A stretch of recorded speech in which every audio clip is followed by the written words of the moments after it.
may contain the urge to run away, but hold her down with soggy clothes and breeze blocks. Cetirizine, your fevers greet me again. Never kisses, or do you ever send a full stop? Do you know where the muffins go? They go along to take your honey. Way down how we build our breakfast down and say my love, love, love. La la la, muscle to muscle, to toe to toe. The fears grip me, but here I go. My heart sings as I can blow. Your hand grips and as my heart is shutting up. Muy buenas noches, bienvenidos una semana más a un nuevo programa de Comprometidos. Antes de empezar, desearles feliz año después de este parón navideño por las fechas que hemos tenido en el programa a la hora habitual. Volvemos cargados de energía en este 2014 y vamos a empezar con un tema importante, que es la meningitis y la sepsis. Para ello nos acompaña Santiago García, director regional en Cantabria de la Fundación Irene Mejías. Buenas noches, Santiago. Hola, buenas noches, Lucía. Feliz año y muchas gracias por estar con nosotros. Igualmente, de nada, es un placer. Son muchos vamos a ir indagando poco a poco en todo este tema de la meningitis y la sepsis. También vienes porque acabáis de cerrar, digamos, una exposición itinerante que habéis tenido aquí en Santander, en el Palacio de Exposiciones. Hablaremos también de ella. Pero si te parece, vamos a ir punto por punto porque son temas que nos dan mucho de sí. La meningitis, yo creo que habrá evolucionado en tema de conocimiento en cuanto a la gente, pero la primera pregunta obligada que te hacemos, ¿qué es la meningitis? Muy bien, bueno, pues efectivamente es una enfermedad, la meningitis, que a todo el mundo nos suena, ¿no?, de alguna forma, pero quizás las personas, que la hemos sufrido más de cerca, ¿no?, pues somos los que, nos hemos interesado lógicamente por intentar que nadie más, ¿no?, se vea afectado, o en la medida de lo posible que las consecuencias sean lo menos graves posibles, ¿no? Y la meningitis, de forma sencilla y por dar una explicación lo más sencilla posible, es la inflamación de las meninges, que son unas membranas que protegen el cerebro de las personas, y puede estar causada por distintos agentes, ¿no? Pueden ser de origen vírico, de origen bacteriano. Y la medicina obviamente ha ido avanzando, ¿no?, a lo largo de los años, y la mayor parte, ¿no?, de las variantes hoy en día no son problemáticas. Primero, o existe vacuna o se puede, curar de forma sencilla en un hospital. Y pero existen algunas variantes todavía que son en especial las de origen bacteriano, para las cuales todavía no hay una vacuna efectiva, y solamente el conocimiento de sus síntomas o de su cuadro de síntomas, que como nos gusta decir, es la forma de prevenir las peores consecuencias, ¿no? En un momento hablaremos de estos cuadros de síntomas, que lo repetiremos las veces que haga falta para que la gente le quede muy claro, pero otra enfermedad a la que hacéis referencia es la sepsis, Santiago. Sí, así es, la sepsis, que además en mi caso fue la causante de la muerte de mi hija. Es cuando la meningitis, esa infección de las meninges se distribuye por todos los órganos del cuerpo, provocando lo que se llama una sepsis, ¿no?, que es cuando a través de la sangre todos los órganos del cuerpo se ven infectados, y es la variante más peligrosa de la enfermedad, porque en algunos casos evoluciona muy rápidamente y puede producir incluso la muerte, ¿no?, del paciente en muy pocas horas, ¿no? ¿Y el cuadro de síntomas de ellas? Como podéis comprobar en esta exposición itinerante que hemos desarrollado aprovechando el periodo de Navidades aquí en Santander, nos gusta hablar de un cuadro de síntomas, ¿no?, porque sucede una cosa muy, muy particular con la meningitis, que además es el motivo por el cual los profesionales están muy concienciados, ¿no?, de este tema, y es que los síntomas son lo que se llama inespecíficos. Quiere decir que se comparten o son síntomas comunes con otras enfermedades mucho más benignas, como la gripe, como el resfriado, etc. Y por tanto hace, si cabe, todavía más difícil el poder detectarla, ¿no? Entonces, lo que sí que nosotros desde la Fundación hemos procurado siempre es, a través de un comité científico que tenemos, formado por los propios profesionales, los pediatras, los médicos, etc., sí que tenemos catalogado ese cuadro de síntomas, que es el que todos los profesionales de alguna forma conocen y comparten, que sería el cual ante la aparición de varios de estos síntomas, no solamente de uno, ¿no? Claro. De forma separada, podríamos sospechar que hay un caso de meningitis, ¿no? Y esta mera sospecha sería la que debería hacer que, bueno, que el paciente pues, fuera lo antes posible llevado pues, a un área de urgencias de un hospital, ¿no? Nosotros tenemos un lema en la Fundación que es queremos llegar antes, porque llegar antes significa muchas veces la diferencia entre no tener ningún problema, ser rápidamente tratado y curado en el hospital, a sufrir secuelas graves o incluso poder tener sufrir la muerte, vamos. Tiene razón quien dice que lo importante no es ganar. Es cierto. Por eso no solo buscamos vencer a la meningitis.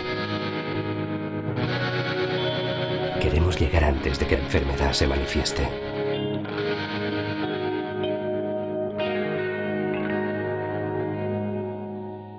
Santiago, como señalas, puedes tener síntomas y confundirlos con una simple gripe, con un simple catarro.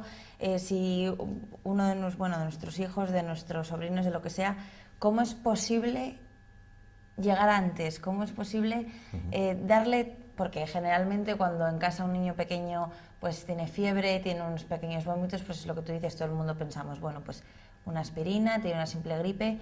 ¿Cómo podemos ir más allá? ¿Cómo saberlo? Hombre, normalmente, bueno, cuando hay un caso, por ejemplo, que, bueno, pues eso, se da pirital o se da cualquier típico medicamento para tratar las dolencias benignas y se ve que continúa ese estado de fiebre, que continúa ese estado, bueno, pues sería un caso en el que igual, oye, pues voy a mirar el cuadro de síntomas de la meningitis, que lo tengo disponible pues en un folleto de los que damos nosotros, en nuestra web, o llamando, por supuesto, al pediatra, por supuesto, ¿no? Que sería además la primera vía, ¿no? La más natural, ¿no? Bueno, por lo menos descartarlo, ¿no? Cuando no hay dudas, ¿no? de cuál pueda ser el origen, al menos procurar descartarlo, ¿no? Yo creo que bueno, prevenir nunca está de más, ¿no? Siempre tenemos mucho cuidado en no generar ningún tipo de alarma, claro. Pero bueno, estamos ante una enfermedad que desgraciadamente no hay otra forma de prevenir sus consecuencias que conocer sus síntomas y tratarla lo antes posible. Entonces, bueno, es lo que digo, ante la duda, por lo menos comprobar, ¿no? Que sería además, una enfermedad que, bueno, algo que impresiona bastante es que son enfermedades que pueden matar en horas. Sí, así es. Como te decía, ¿no? En mi caso personal, ¿no? Pues mi hija falleció en unas 24 horas desde que entró en el hospital.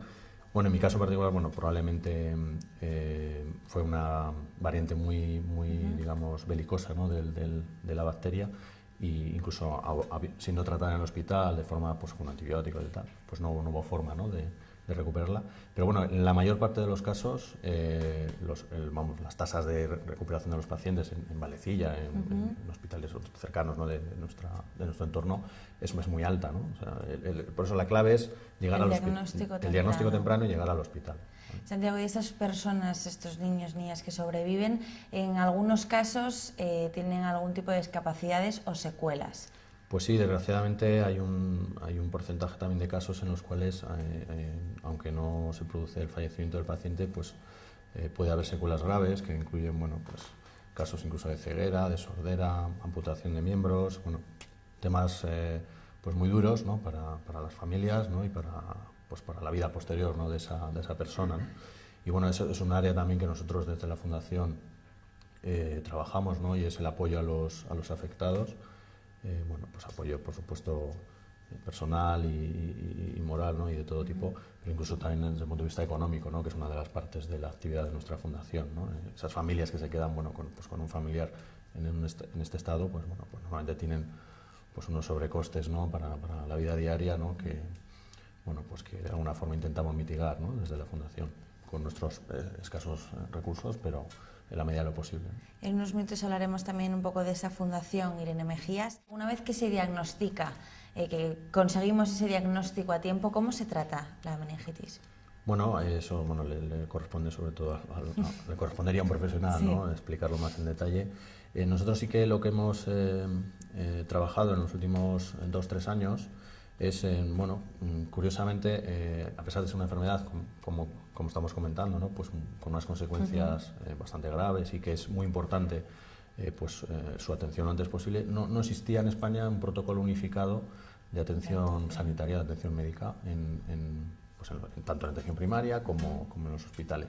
Bueno, pues impulsado por la Fundación y con la colaboración del Ministerio de Sanidad, pues hemos conseguido que todos los servicios de salud de todas las comunidades autónomas, junto a las sociedades científicas, las sociedades pues de pediatría, de atención primaria, etcétera, pues hayan puesto de acuerdo en unificar ese protocolo en lo que se denomina una guía de práctica clínica, que es un documento para los profesionales, precisamente, que lo que hace es pues, ayudarles precisamente a esto que comentábamos antes, de detectar o de descartar, ¿no? Incluso o descartar, o si no lo puedes descartar, por lo menos estar atento a la detección de los casos. Y luego, por supuesto, también esta guía de práctica clínica incide o describe en detalle cuál es el tratamiento exacto que se debe dar al paciente pues, en el hospital, ¿no?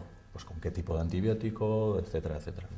Claro, porque dentro de la propia meningitis y dentro de la propia sepsis habrá muchas variaciones. Efectivamente, claro, hay distintos agentes. Por ejemplo, en el caso bacteriano, pues hay de origen neumocócico, que lo provoca una bacteria que se llama neumococo, y hay de origen meningocócico, que lo provoca una bacteria que se llama meningococo, ¿no? Y efectivamente cada una pues tiene un tratamiento diferenciado, pues porque bueno, pues hay algunos fármacos o medicamentos que tienen más efectividad o menos, ¿no?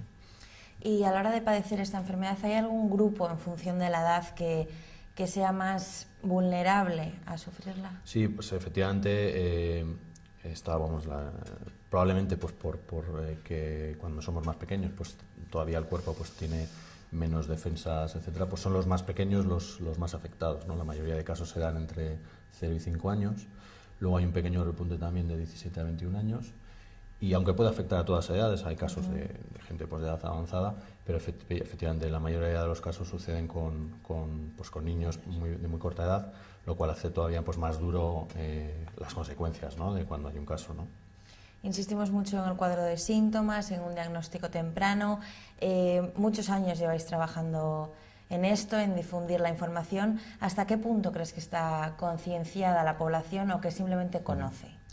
Bueno, pues uno de los primeros trabajos que realizó la Fundación fue precisamente un estudio sociológico que financió gracias a la ayuda del Ministerio de Sanidad para intentar saber cuál era el grado de conocimiento, ¿no? En la sociedad española sobre la enfermedad, ¿no? Y efectivamente el diagnóstico claro era que siendo el nombre de la enfermedad conocido, ¿no? y asociado a algo peligroso o grave, los síntomas eran absolutamente desconocidos, ¿no? De hecho, por ejemplo, hay uno que sí que es muy importante y nos gusta destacar, que es el de las petequias. Petequias.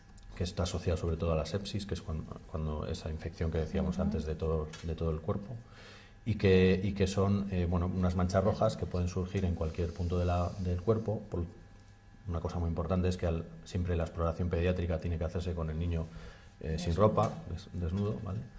Y hay una prueba muy sencilla que nos gusta también que la gente conozca por lo menos, que es la prueba del vaso, que es con un vaso presionar en la zona de las petequias, y si se quitan es que probablemente era algo benigno, una erupción cutánea, cualquier otra, una alergia, pero si no se quitan, entonces es cuando debes preocuparte porque estás hablando de probablemente una infección en los vasos sanguíneos debajo, ¿no? En la piel. Petequias. Manchas o puntos rojos que aparecen en la piel en distintas partes del cuerpo. Si al presionar con un vaso la piel, las manchitas no desaparecen, es probable que esas manchas sean petequias. Si eso ocurre, obtenga ayuda médica de inmediato. Ayúdanos a vencer a la meningitis. Hazte socio ya. O sea que digamos que, por ejemplo, en ese caso de las petequias, el niño puede empezar con fiebre, con vómitos y rápidamente le empiezan a salir en cualquier parte del cuerpo. Efectivamente, o a veces puede tardar horas, claro, pero hay que estar atento y las petequias sí que es uno de los síntomas que deberían hacer a los padres llevar al niño directamente al hospital, ¿vale? Santiago, en la vida, en ciertas enfermedades, hay ocasiones pues que tienes esa enfermedad por tus antecesores, por la suerte de la vida, la tienes o no la tienes. En el caso de la meningitis y la sepsis, ¿hay algún condicionante que influya a tenerla o no? Pues mira, has nombrado justo las dos líneas de investigación, porque esto que preguntas es una gran incógnita, porque es una enfermedad que, no estamos hablando de una enfermedad rara, hay un número de casos, Podemos decir que ahora estamos en un periodo bueno, pues tranquilo, ¿no? Y de pocos casos, afortunadamente, pero curiosamente, históricamente la enfermedad se ha caracterizado por olas epidémicas, lo cual quiere decir que pues igual ha habido 3 o 4 años muy tranquilos y de repente en un año pues multiplicas por 3 el número de casos y no se sabe tampoco muy bien por qué, ¿no? Y desde la Fundación estamos financiando precisamente 2 líneas de investigación. Una de ellas es la de tipo genético, que sería intentar determinar si hay algún tipo de predisposición genética a sufrir la enfermedad o no. Esto se está haciendo además liderado por el Hospital de Santiago de Compostela, pero con colaboración de todos los restos de hospitales de toda España. Esa es una línea de investigación que bueno, aún bueno, pues no ha obtenido resultados.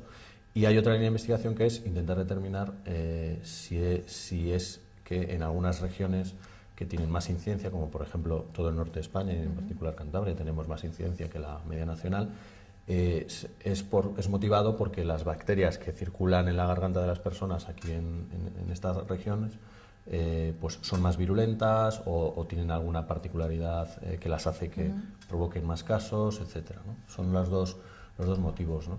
Las 2 líneas de investigación que estamos desarrollando. Aún no, bueno, pues digamos que no hay unos resultados concluyentes, ¿no? En ninguno de los 2 casos.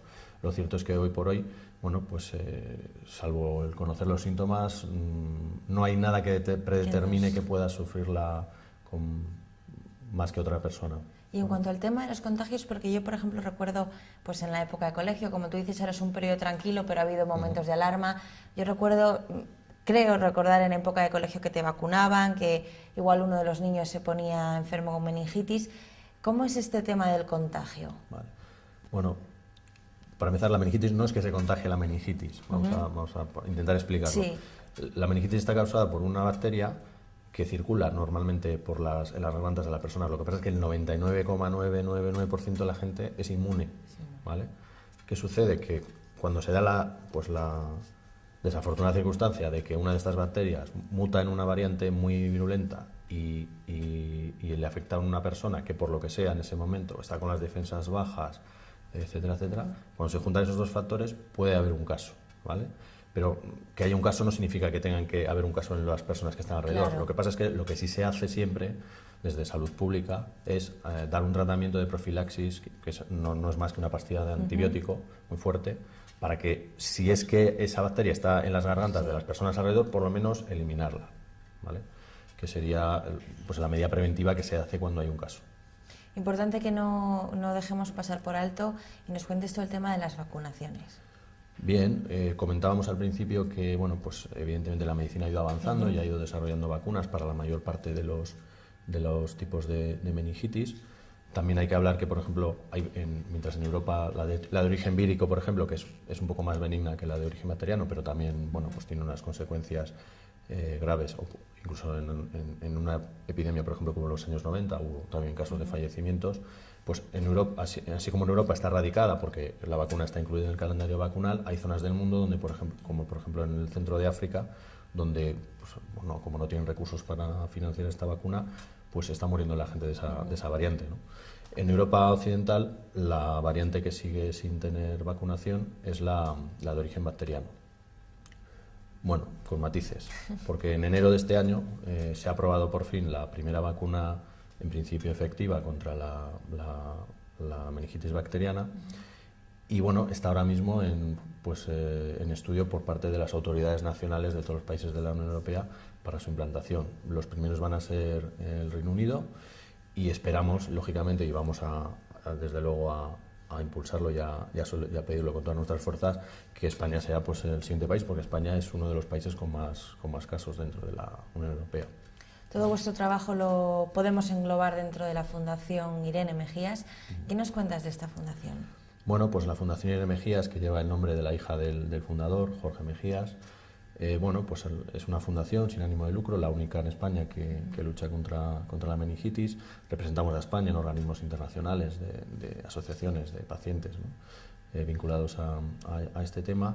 Y bueno, nuestra labor es muy clara, ¿no? En primer lugar, estar al lado de los profesionales y del sistema de salud. Somos una fundación colaboradora, ¿no? del sistema de salud, impulsando, por un lado, la investigación biomédica, ¿no?, alrededor de la meningitis, y por otro la formación de los profesionales a través, por ejemplo, de esta que comentábamos, guía de práctica clínica, y la difusión también hacia, pues, a los potenciales, a los pacientes, la sociedad en general, para que la enfermedad sea mucho más conocida y se puedan evitar pues sus consecuencias más graves, ¿no?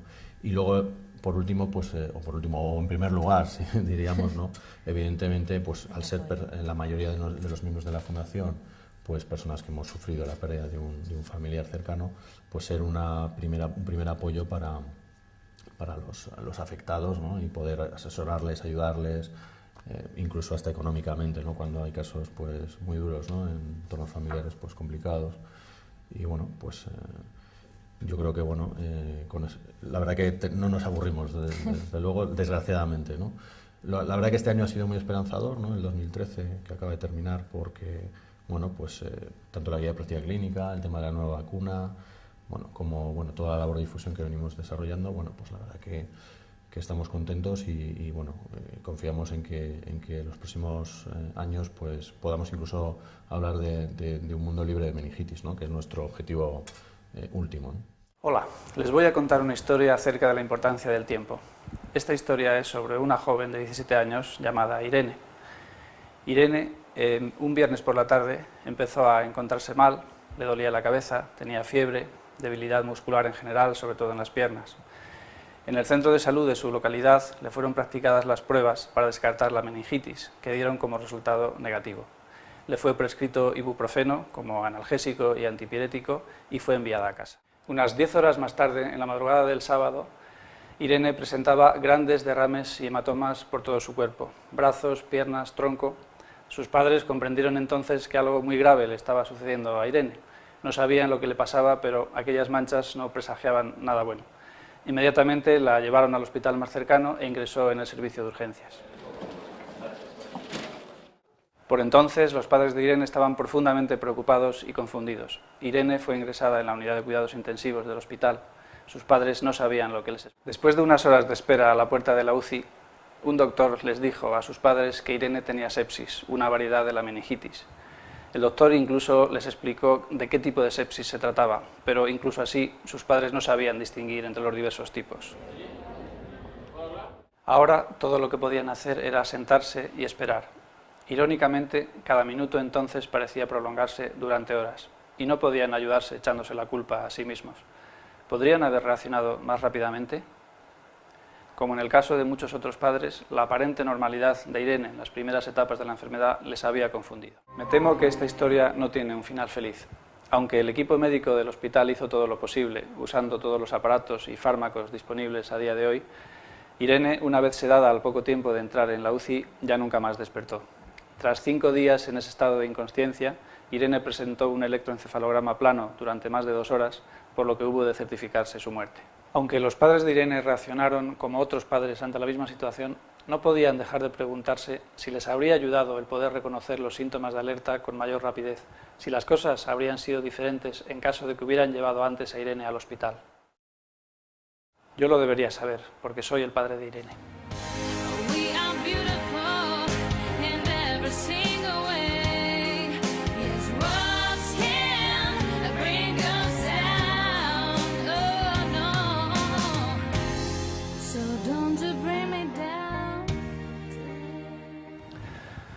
La meningitis y la sepsis no son enfermedades muy frecuentes, pero no piensen que esto no les puede suceder. Le puede pasar a cualquiera. De hecho, nos pasó a nosotros. Conozcan todos los síntomas y si aparecen, reaccionen urgentemente. Cada minuto que pasa cuenta, así que, por favor, actúen con mucha rapidez ante la meningitis y la sepsis. ¿Cuántas personas formáis aproximadamente esta fundación? Sí, bueno, pues en toda España unos 500 personas, ¿vale? No te puedo dar datos ahora mismo de Cantabria porque no los tengo, disculpa.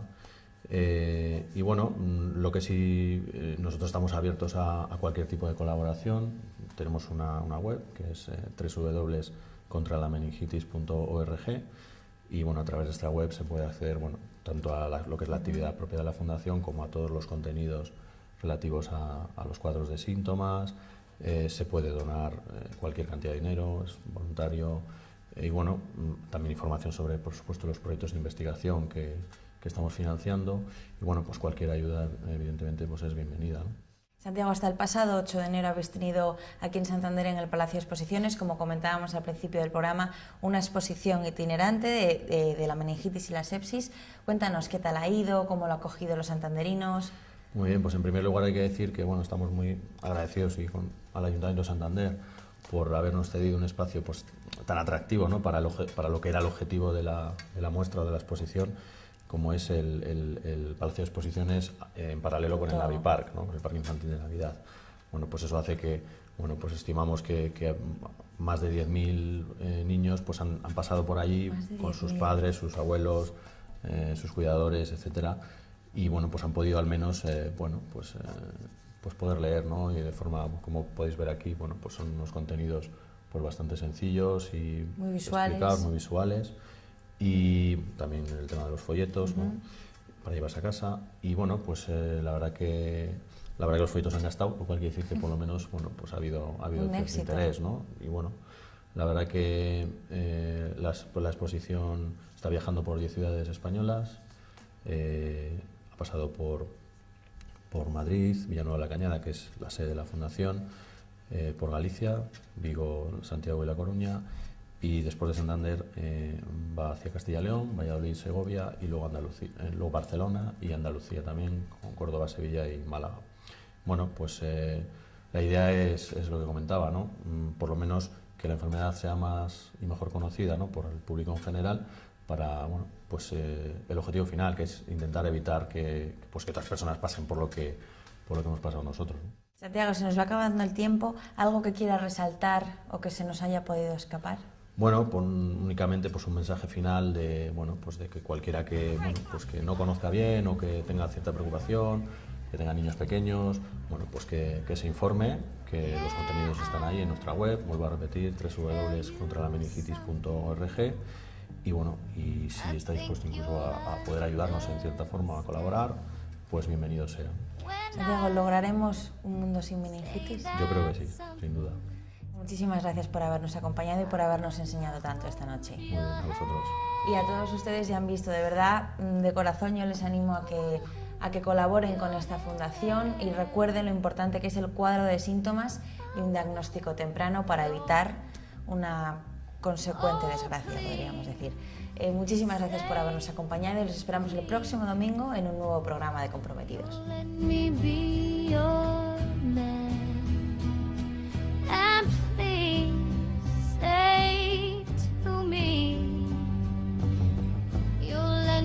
Hold your hand. Now let me hold your hand. I wanna hold your hand. Good